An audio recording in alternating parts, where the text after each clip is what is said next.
Let's see. Life's good, man. Life's good. How There it about is, you? man. We're recording. We're on, baby. So what's up, Shep? How are you doing? Man, everything's good, man. Just today's today's Monday for me, like work wise, with the day job and Mm. everything. It really is a night job. Like I start at 7 p.m. and I get off at 5 a.m. I don't have to worry about like, oh, is there if there's any. So long as I keep going to show up to work, everything's fine, you know. Right, And right. this is the third time that I've worked for Amazon, bro. Like in a different warehouse. So I'm real familiar with the whole thing, and so it's not too much to worry about. Just sticking with it, you know. Yeah, I worked in the Amazon warehouse for a little bit just to get, help. It's easy. It's easy. It's just, Is it really? Okay.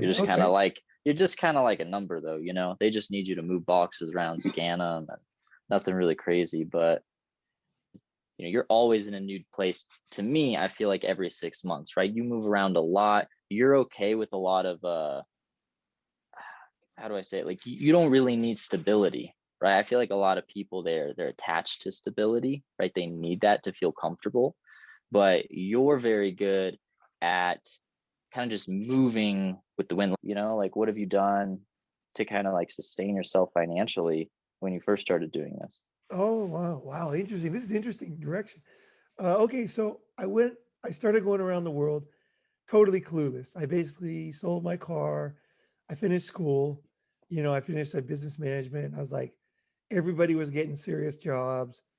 There was like some pretty good opportunities in front of me, 80s and stuff, right? And I was like, no, I want to travel. I want to see the world. So I bought an around the world ticket and sold my car and I basically took off and the money ran out pretty fast. So I was like, you know, fuck, what am I going to do now? So I just was totally like, to really explain what I did, you got to talk about how I felt too.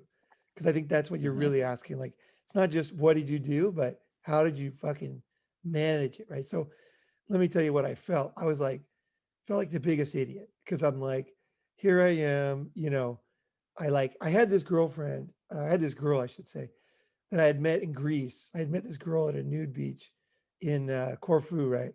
And then, so she had come to see me in California, and then I bought this round the world ticket. So then the first stop was Scandinavia. So that's where she was. And she fucking dumped me like right when I got there. And I don't know why, I have no idea. But she tried to come back later, but it was like the worst because I was like, I just came here. I was all excited. And I'm like, okay, now I'm free. So I just Mm. like hitchhiked around. So I had a place to stay for free in Scandinavia, because she had stayed at my place, my parents' place. And all of a sudden I got no place to stay. So in Scandinavia it was expensive. So I was hitchhiking and I was just staying in like what kind of like basically camping. Basically, I met this homeless guy, and we went up north for like a month.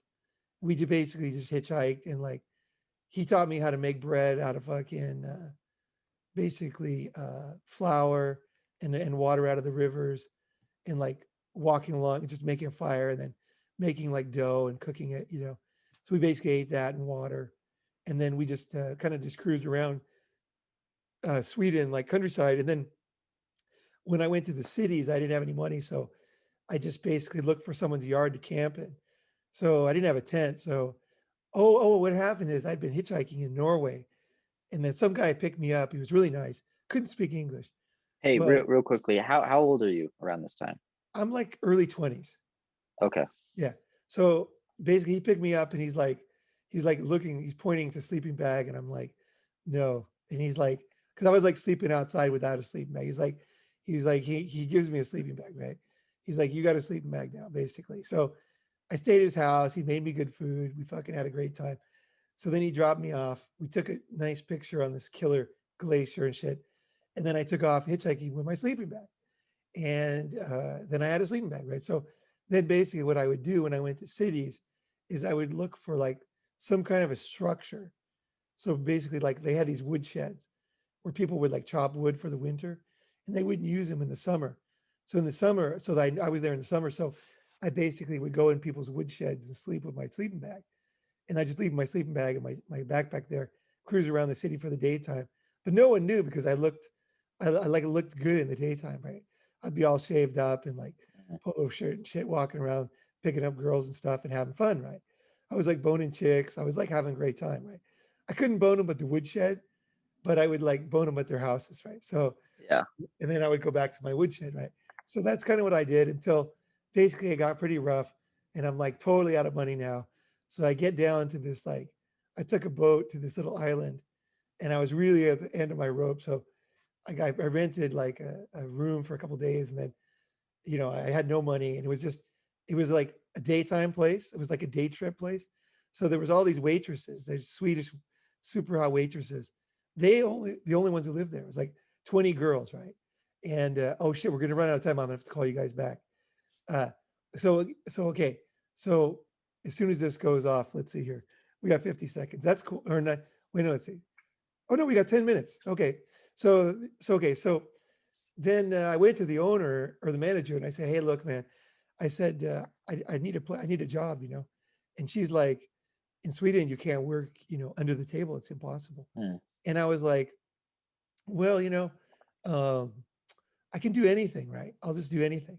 And she was like, I just can't, And I walked away, my head down, right? But I really tried. I fucking tried.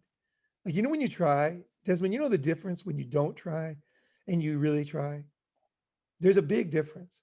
Oh no, I no, I really, absolutely. I felt like, yeah, I could get she into a knew. whole story on that, but I do. No, I know what you mean, and I Okay. feel like I don't know where you're headed with this, but for me, I feel like kind of when you actually try, it can actually hurt more because when you don't try, you can kind of brush it off like, well, if I had actually given it my all, maybe I could have. This is the direction that I take it, but I don't know where you're taking it. But I feel like I've been through that situation. I might go Okay. ahead with the story.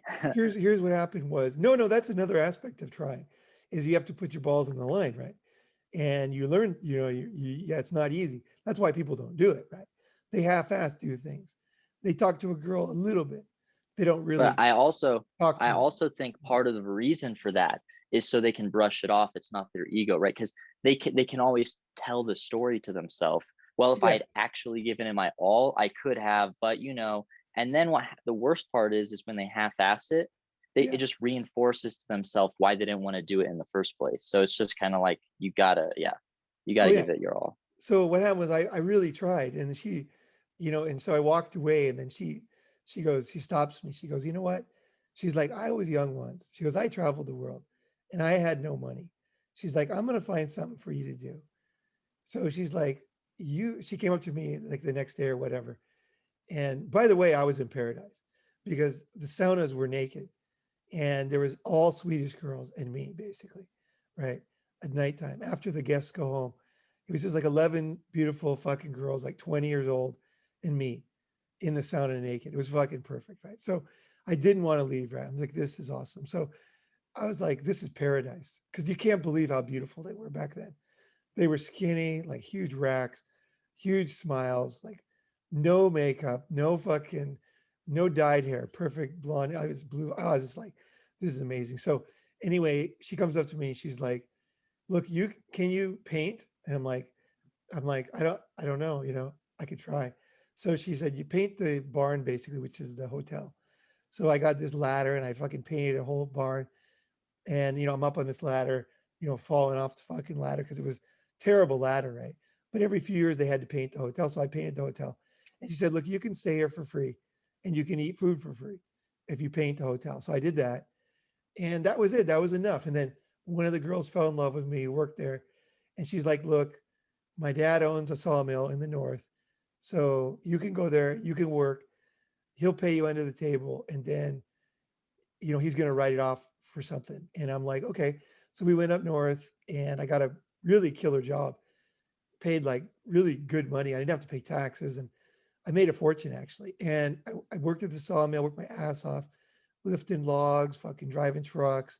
I learned how to drive a forklift, a truck. Learned how to use all these fucking weird wood machines and shit and the painting room and stuff. And it was great. And then I had enough money. So then I went around, then I started going around the world, went, spent a bunch of money, got ripped off, blah, blah, blah, ran out of money again. So then I had no money again. So I'm desperate. and I was in Hong Kong. And so there was this guy in my building. He was a heroin addict, and it was like a super low down building. Like it was, I think I paid $1.80 a night. It was all Nigerians, and it was just like me and all these Nigerians in this building, and they were all trying to rip my shit off all the time. It was like super, super hardcore place. It was one room. We all shared one room. We shared a shower, and the guys were tough as fucking nails, right? The owner kept trying to burn the place down every day, but nobody gave a fuck. They would just put the fire out because he was trying to get the insurance money with us He like inside. he With literally was starting fires. fires. Yeah. Yeah. So I was like freaking out. I'm like, the place is on fire. And the dude's playing poker, right? They're like, you see any smoke? And I'm like, no. He goes, it's not serious yet. He goes, don't worry about it. Because if you see smoke, then we got to get the fuck out of here. So they That already is knew. so funny. So that's the building I'm living in, right?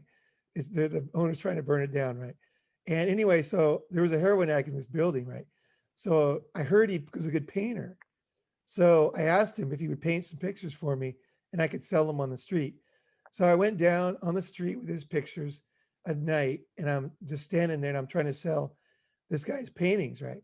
And basically, people are stepping on the paintings. They can't fucking see them. There's a billion people in China, people just walking over the paintings. But what happened was I sold the paintings. So I gave him the money. Oh, that's the other thing. He didn't ask for any money in advance. So I just paid him after the night was over. He gave me the paintings, and then I paid him, and he was stoked, right? So he made some more paintings. So I went the next night, sold some more paintings. So I kept selling paintings. Then I'd come home to this place, and like I said, it was sketchy, and Hong Kong money was kind of big.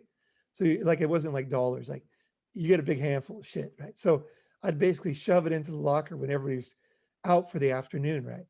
And then I would just lock the locker so nobody knew, right? So then finally one day everybody was gone. So I was down I opened my locker, and it was all the way full of money, all the way to the top. And it just fell out, like all this money fell out. And I was like, I had made a bunch of money. And so I'm like, I got to get out of here before I get robbed. So I took the money and I basically finished the trip around the world. I ran out of money one more time and had no money. And I looked on my ticket that I hadn't used, part of my ticket, and it said an address in Singapore. And I was going to be in Singapore. So I found the address, and I went up this weird stairwell in the middle of nowhere, and I knocked on the door, and this guy, he's in this one room thing with like a desk. And I'm like, you're my travel agent. I'm like, I bought this ticket, but I never used it. I want my money back. And he's like, what the fuck? He's like, how the fuck did you find this place? And I'm like, yeah, I didn't use the ticket. Here it is. Like, I want my money back. He's like, we've never given money back. I'm like, here I am, man. I want my money back. So he's like, fuck. He's like, okay. So he gave me my money back. So then, okay, so then I got a little bit of money, right, to finish my trip. Because my last stop is Indonesia after Singapore. So I go to the airport, my ticket's to Jakarta, but I realized that I wanted to go to Sumatra. So I went to the desk to fly to Sumatra. And I said to the ladies that worked there, I was like, hey, can I use this ticket to go to Sumatra? They're like, Adi, are you out of your fucking mind? They're like, this ticket's to Jakarta. I said, yeah, I know. I said, but I really want to go to Sumatra. And they're like, are you crazy? You can't use this. I said, look, because I'd been bargaining my way around the world. So I said, look, there's tons of empty seats on these things. I know that. And like, nobody goes to Sumatra. Like, it's empty. Like, nobody wants to go there. I'm like, and it's cheaper to go there than to go to Jakarta anyway. So why don't you just put me on there? No big deal. And the girls were like laughing, and I just like flirted with them and everything. And I said, well, I'm just going to sit here. So I watched like 4 or 5 flights leave. And then the girls came up to me and they're like, we like you and everything, but there's no way we can put you on a flight because it's just your ticket's to the wrong place, right? So I'm like, that's cool. I'll just sit here. So I just sat there and I like flirted with them. I think I shared some food with them or whatever. And then finally one of them's like, you're on the next flight. She gave me the ticket. Dang. And they were all super sweet. And they were like laughing and everything. And it was a good vibe. That's what I'm saying. And so basically I got that ticket, and that got me 2 months in Sumatra, which was fucking insane. I had the most insane experiences. If I tell you the experiences, they will melt your brain. Okay. I don't even know if we have time to tell any of them. Less than a minute left, so I'm gonna have to call you guys back when this turns off. But that was it, man. It was this kind of like do or die. That's basically how I survived my first leg of my life overseas. That was the beginning. And then I kind of went from there, I moved up, from there I did more things, and I got into real businesses. So I can talk about that if you want. But that was pretty key that time, because that was when I had to make it happen. That was when I had no one helping me. That was pre-internet, and no, I did not beg. I That didn't probably ask my builds a lot of parents. confidence in you too. Fuck yeah, you got to do it, man. Fuck everybody, man. Make it happen. So a little kind of touching on what we were talking about before, but like I remember when I went to Thailand, right? At the time, I was coming off of I was kind of an emotional time because the way that I had left Hollywood and the company that we were with at the time, there was under a lot of, and Des, this, like you took me home, like I was hot, you know what I mean? Like it was very it was very abrupt, and it was unfortunate the way things kind of turned out. So I was very I was frustrated, Right. and at the time I was like, all right, fuck it, I want to go, I want to disappear. Let's go. Just real quick, I feel like that's what happens to a lot of people. I feel like kind of to get to a point where they do what you do, Paul, like they kind of have to reach this breaking point where they're like, you know what, fuck this. Anyways, I feel like that's kind of what slightly happened with you, Shep. So sorry, go ahead. Yeah, definitely. It was like that.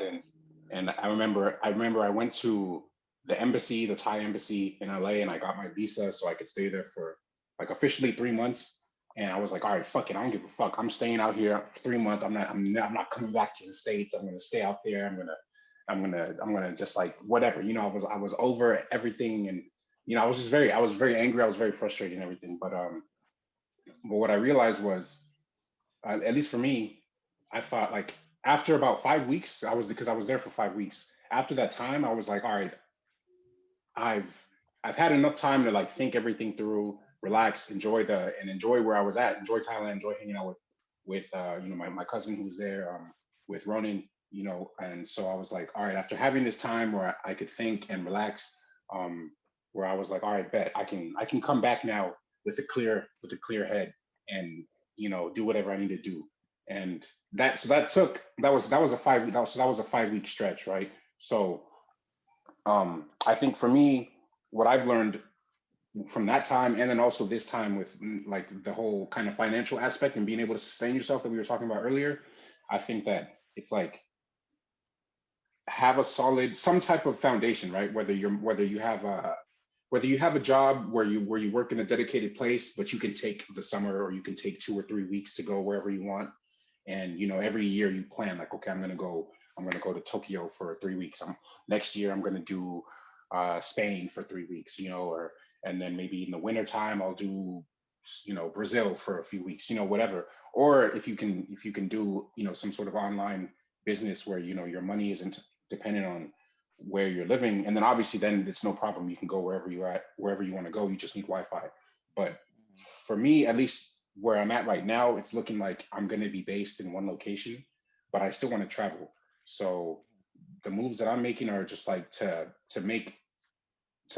increase my wage, to get to a point where I'm making money. I'm even now I'm still making money. I'm saving money, and being strategic. Like I'm going to have a strategic like 2-week vacation wherever I want, and then I'm going to be very, very like I have that 2 weeks, like let's say in August or whatever, where I know I'm going to be here in Mexico for 2 weeks. So like, let's go hard. Let's run around. Let's get in all type of shenanigans. Let's meet people. Let's do whatever we got to do in those 2 weeks. We go, we come back, and we get as much value out of the trip as possible. And then boom, we come back. We get back into the grind. We're working again, and then working to have money. That's not tied to one location.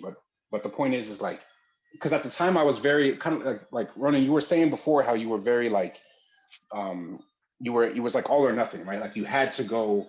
You like when you wanted to go to China, it had to be like you didn't want to just go for a little while. You wanted to be immersed in the culture and everything. And I totally resonate with that. That was how I was with Bangkok because, you know, I'm really into the Muay Thai and the martial arts. So I wanted to go. And again, I was emotional at the time. So I was like, all right, fuck it. I'm going to go and I'm going to live there. And I don't give a fuck. The food, it's cheap to live there. The food's healthy. It's everything. The people are cool, right? So bet. The weather's dope. So like, why would I leave, right? But I think now with a little bit more clarity and more experience, I think that a more sustainable way for me to do it, because that's what I want to do. I want it to be sustainable. I don't want it to be something where I have to like go and then because I don't have any money, I have to come back, right? Like I did that way too many times in the past couple of years where I went somewhere and then because I wasn't dependent on myself, like whether it was where I was living or my money, I was able to adapt, right? From Vegas to Hollywood, from Hollywood to Thailand. I was able to adapt and all that's dope. And those are great skills to have. But I know now that like me, like self-reliance is very important, you know, for me. So I want to be able to like have my money, know where I have my place to stay. I don't have to worry about, you know, like if the person who owns the place kicks me out or if they fire me from the job, you know, it's like I'm here. Or they try to start fires while you're sleeping.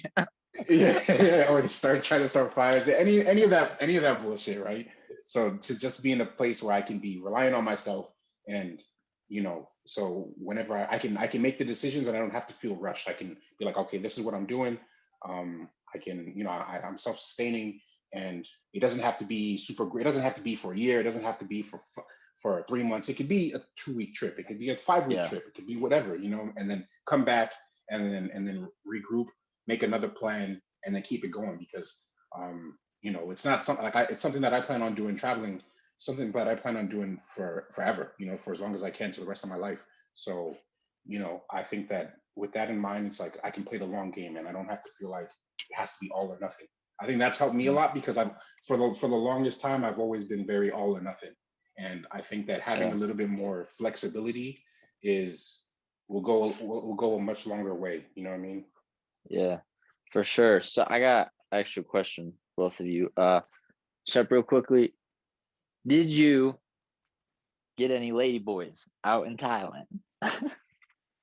Man, lady boys. I did not. You know what's funny? Like I don't. I've always said when in Rome. You know what I'm saying? Like do as the Romans do. But I was not. I didn't do any. I didn't do as the Romans did in Thailand. I did not. But Yeah. I get the appeal. You know. I think it's cool. Like I don't know, man. Like I'm very free. Like I don't have too many like hangups personally, but nah, man, I didn't do that shit. And honestly, I don't know if I would tell you I don't know if I would tell you, bro, because I'm phony, bro. I don't know if I would tell you right now. You know what I'm saying? I maybe I would text you afterwards, like, yeah, bro, I ran through like 10 of them. You know what I'm saying? But I don't know if I would tell you right now, but nah, like For sure. I can honestly I know say that Thailand's just wild, you know. I'm also slightly playing, but you know, the Thailand's just like that. Paul, I got not a ladyboy question for you, but Paul, I got a question. So No, I mean that one's cool too. I don't mind answering that one. Well, you can answer that one. You can answer that one too, but I got a second question also. Okay, I'll hit that one first because everybody wants to know. So right, okay. I got yeah. right. And there was a lot of ladyboys back then, more than now. They were all over too. They were like in Philippines and there was a lot of ladyboys in Philippines. There still are, but I think there was more back then. It's my feeling. I didn't take any kind of poll or anything, but seems like, there was more then. And I remember the first ladyboy I saw I was in what's the name of that island? There's a very cool island, Boracay. I was in Boracay and I was walking by this volleyball game and this chick came by with a huge rack and bent over and grabbed the volleyball and then looked at me basically, right? I'm like, "Ooh, that's hot," you know. And then my friend said, "That's a ladyboy," and I was like, "Whoa," you know, because I literally, you know, this is pre-internet. We didn't know about this shit. You know, this is not something that we never heard of this. Like, this is not something you've seen before. So it's kind of like different for me because I was like, I totally thought it was a girl, right? And then I was like, whoa, like ladyboy. Like I didn't know for sure what that was, but kind of had an idea. I'm like, but it didn't make sense because it looked like a lady, right? And I was like, whoa, and my basic mindset is kind of never changed. I've never wanted to be with anybody who doesn't want to be with me. Mm, Like, I don't have any desire to try to entice anybody to be my friend or any girl to be with me. Like, I have no desire to own anything that girls would like. Like, I don't want to attract anybody based on something that's not me. yep. Then I attract a bunch of fake friends. So that's been my basic, thing. So along with that, I just never and I was not into giving people money to have sex with me. And when you talk about ladyboys, you're talking about prostitutes. It's a prostitute business. Hmm. There's not like ladyboys cruising around. I mean, maybe there are now. I don't know. No. In Yeah, LA, I'll tell you what, there's a lot of trans. That's yeah. just a similar situation, but In anyways, go Asia, there was ahead. in Asia, it was really clear. It was a really clear line. Everybody that was a ladyboy was basically a prostitute back then. And so I was just never interested in paying people money for sex. And so, it's not just paying money. It's like, I don't want anybody near me who doesn't want to be near me. Mm, You know what I'm saying? Like, I just don't want that. yeah. So just by definition, I was not interested. As far as them being attractive, I remember in Vietnam, seeing a ladyboy on a motorcycle that was attractive. No doubt about it. So, and it's a mind fuck because a lot of them you can't even tell until you're, really kind of an Asia expert.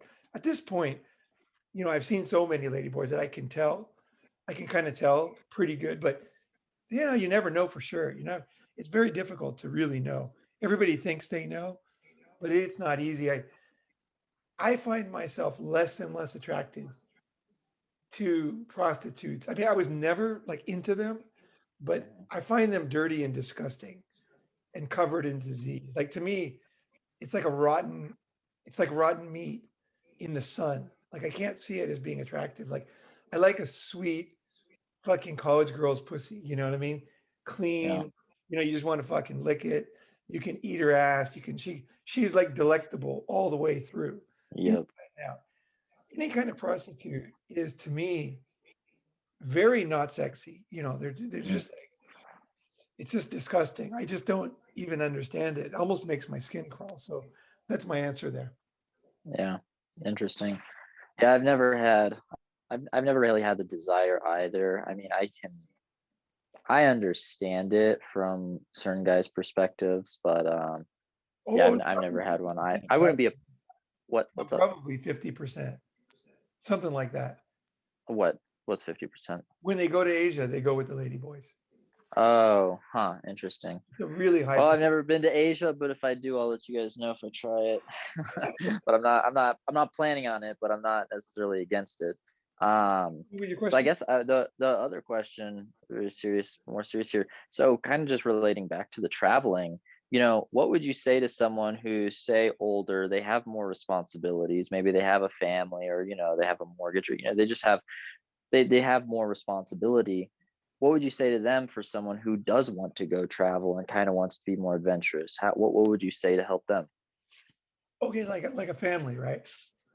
Yeah, You're talking it's about a family. probably, yeah, that'd probably be the more mainstream one, someone who has a family, or I mean, I guess just anyone who they have more responsibilities now, right? Maybe they're more locked in. Maybe they've been in their career for 20 years. They could walk away, but they feel more locked in, right? Just people who feel like they really have a lot more invested in their home, but they want to go and be more adventurous like you, but they feel like they have these ties. What would you say?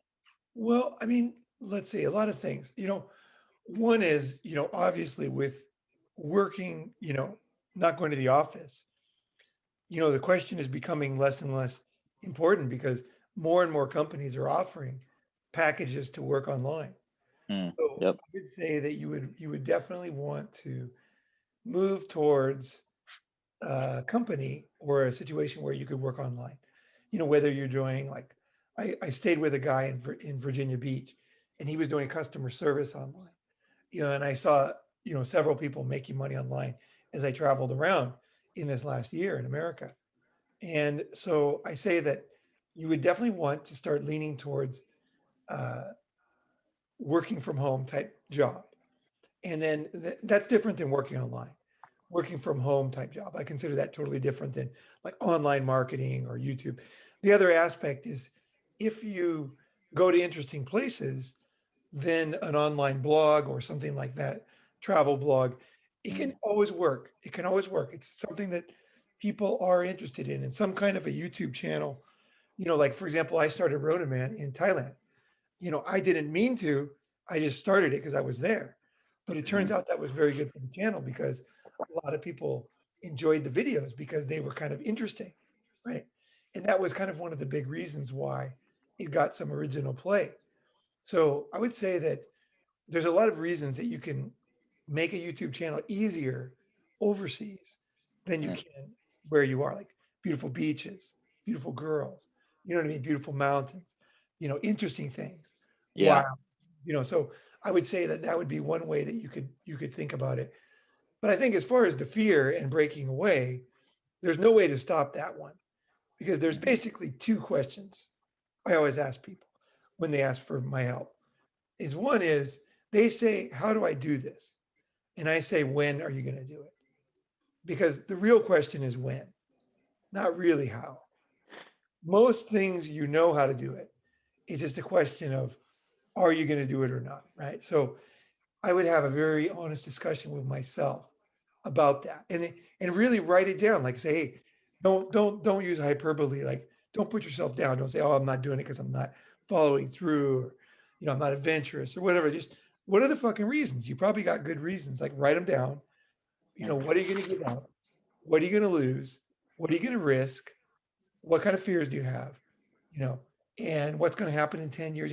Think about all those things. And probably you have some very realistic fears that are making you not take that step. And you have to face those. You have to really face those in order to do the when instead of the how. Because when you find yourself asking how and not doing anything, remember this conversation. Just say, okay, when am I going to do this? Right. So I'm never going to know everything. I'm never going to have the perfect answer. Mm. And for me, the first half of this was talking about how I got overseas, right? And that was very important for me because that gave me enough time that I was able to get the lay of the land. It's kind of like a soldier when they go to Vietnam or they go to war. They usually get killed in the first month or they last a long time because it's that first time. That's when you get taken out. It's when you don't know, you lift your head up, at the wrong time. You don't realize what's dangerous. But after you make it through that, and same with children, right? Infants, if they survive infant mortality, then they tend to live a full life, right? So travel is the same way, and living overseas is the same way. So, for me, surviving infancy and getting the lay of the land and starting to hear opportunities and talking to people and seeing, choices that I had, that was enough that I could keep going, that I could go to the next step. But I wouldn't have been able to do that if I wouldn't have been there long enough. And so, kind of on Shep's point here, is that the one thing you can do is there's three options. One is go overseas and make money online or overseas. Two is to save money, have a job, go travel. And the third thing is, I think this is kind of my invention, this one. But what I would say is save enough money that you can live a year somewhere. Somewhere like Cambodia, you can live very cheaply. And you got a year where you're not stressed, right? Which isn't much money, right? You might need like, I don't know how much, maybe $8,000. I don't know. And then go to Cambodia and spend that year studying. So spend that year making friends. Spend that year checking out Mm. things, asking questions.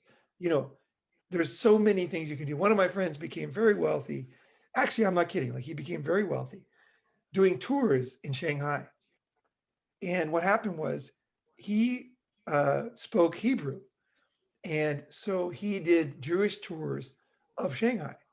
And the thing is in Shanghai, there was a very long Jewish history, especially because of World War II. And so there was community that had moved to Shanghai when they were that was the only place they could go without a passport because everything had been taken when they left Germany. So they got there with nothing, and they made their money trading furs and doing different things. And so that community is very interesting. It's gone now, but the remnants remain. And so a lot of people from Israel wanted to learn that history, but no one was offering it. So he did tours where, he knew everything, man. He knew who lived in the building. He knew the neighbors. He knew what stories they got in fights, they got drunk. He knew everything. So when he did tours of Shanghai, they were like incredibly fascinating. And I went on them, and people were willing to pay. And they were giving him like huge tips. And then the tour groups just came in, and people tried to copy him, but he was so good, and he knew so much. His personality was so interesting that he just killed it. And then he had basically too much money, and he couldn't get it out of China. So he bought an apartment. Well, the apartment went up like 10 times. So he ended up making a fortune and then selling that and leaving. And that apartment was very expensive when he sold it, very expensive.